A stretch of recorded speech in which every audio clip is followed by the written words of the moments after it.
January 15th, 1919, Boston, Massachusetts. If you'd been walking through the North End that afternoon, the smell in the air would have struck you as odd. Heavy, sweet, just like caramel. But within seconds, that sweetness turned into one of history's most absurd horrors. Metallic blasts that sounded like machine gun fire echoed through the streets, and then a dark brown wall rose up between the buildings.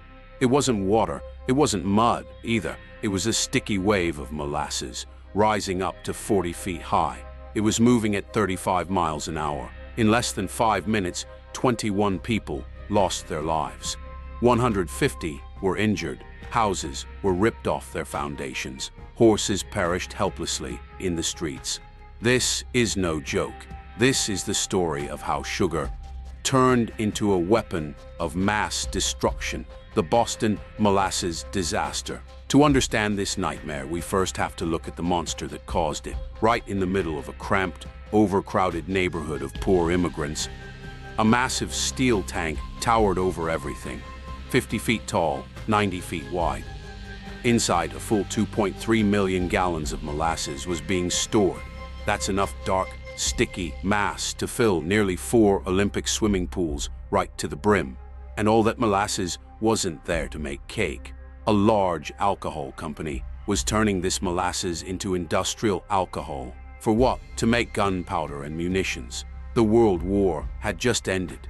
The arms industry was booming. Money was pouring in. And when money rushes in fast, safety is the first thing out the door.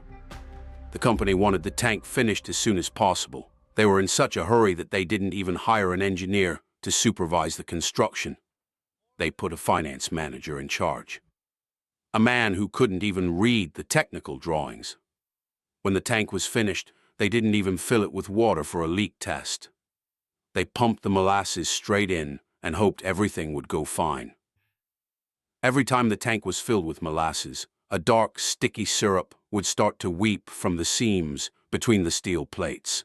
The leaking was so bad that the neighborhood children would come to the base of the tank with cups and collect the dripping molasses. The workers complained.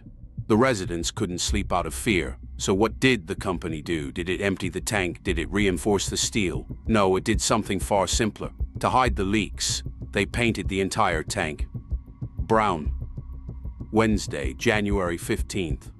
The temperature in Boston suddenly rose in an unusual way, from around 2 degrees Fahrenheit up into the low 40s. When the cold molasses inside the tank met the warm air, it began to ferment. Inside, gas was expanding, and the pressure was straining the steel. It was exactly 12:40. The steel bolts shot out like bullets one by one. The walls of the tank tore open with a tremendous roar. 2.3 million gallons of molasses burst into the streets.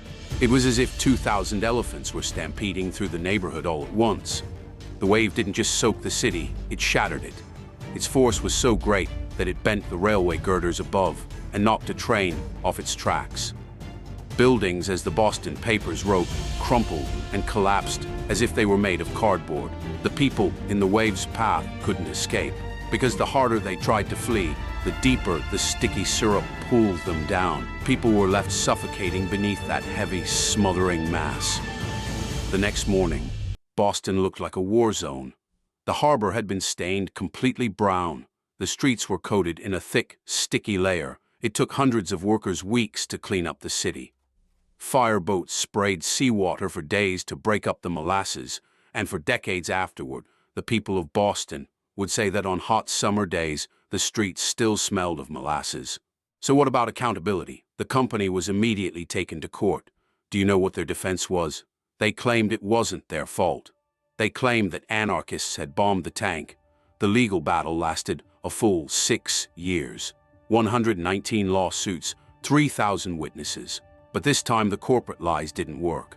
The court found the company guilty of gross negligence. The steel was too thin. There was zero oversight.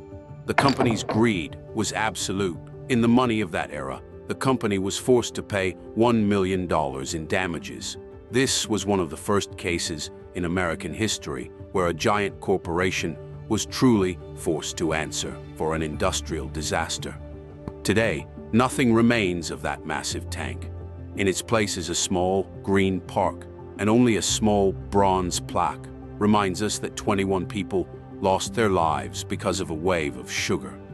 That plaque stands there like a monument to remind us of this. When corporations say everything is under control, what they really mean is our profits are secure. But this was not the last accident where engineering was sacrificed for money. In the next episode, we'll look at another disaster born from pure corporate arrogance. A factory, a cloud of toxic gas, and a town called Bhopal. That story, too, is on this channel.